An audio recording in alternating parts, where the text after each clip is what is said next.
Bismillahirrahmanirrahim. Assalamualaikum warahmatullahi wabarakatuh. Alhamdulillahirrahmanirrahim. Wa bihi nasta'inu ala umuri dinina wassalatu wassalamu ala asyrofil anbiya'i wal mursalin sayyidina wa maulana Muhammadin wa ala alihi washabihi ajmain. Pertama-tama yang saya hormati Dr. Haji Hanifudin Mahadonim AG selaku Direktur Istana Pendidikan Pesantren Sumber Kem Lauri Bani Tidak, dan juga yang saya hormati Dr. Hajah Khairotul Hidayati Muhammad MDI selaku pengasuh dari Istana Pendidikan Pesantren Sumber Kem Lauri Bani Tidak.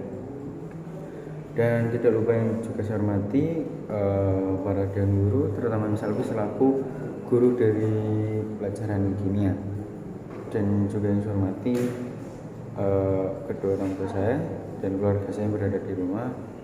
Semoga sehat selalu dan selalu berada dalam lindungan Allah Subhanahu wa taala.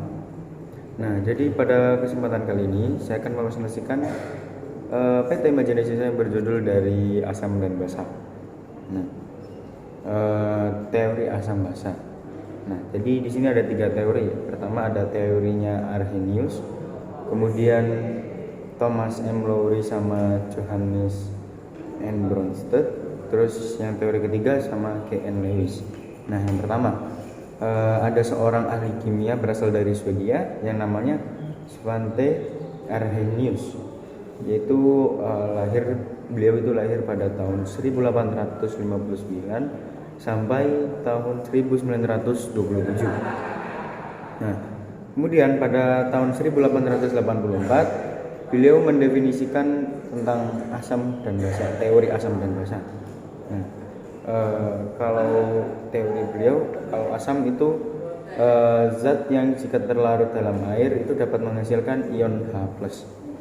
Nah, kalau basa itu zat jika terlarut dalam air dapat menghasilkan ion OH negatif.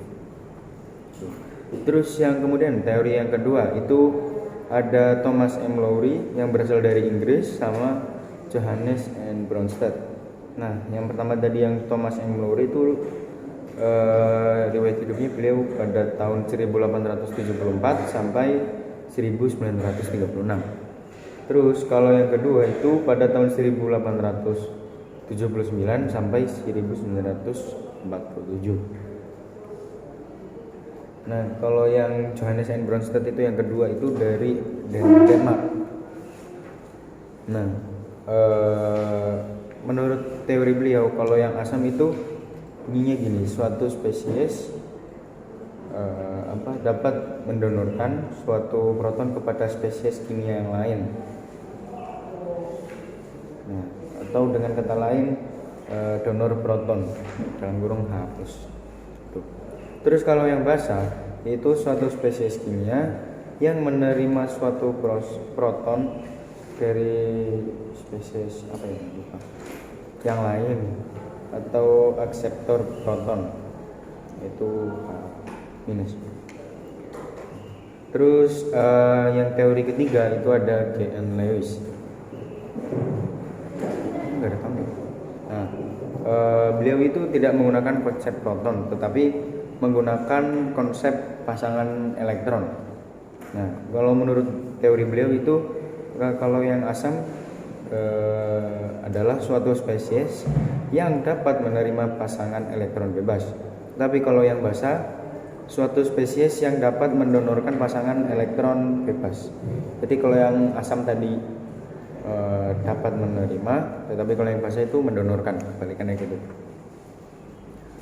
Nah, terus ada contoh-contohnya dari Arrhenius, terus yang ini yang dua Johannes N. Bronsted sama Thomas M. Lowry, terus contoh dari yang K.N. Lewis. Oke, mungkin cukup sekian dari saya atas presentasi mungkin yang kurang lengkap, kurang lebih mohon maaf. Semoga bermanfaat bagi kita semua. Wabillahi taufiq wal hidayah. Wassalamualaikum warahmatullahi wabarakatuh.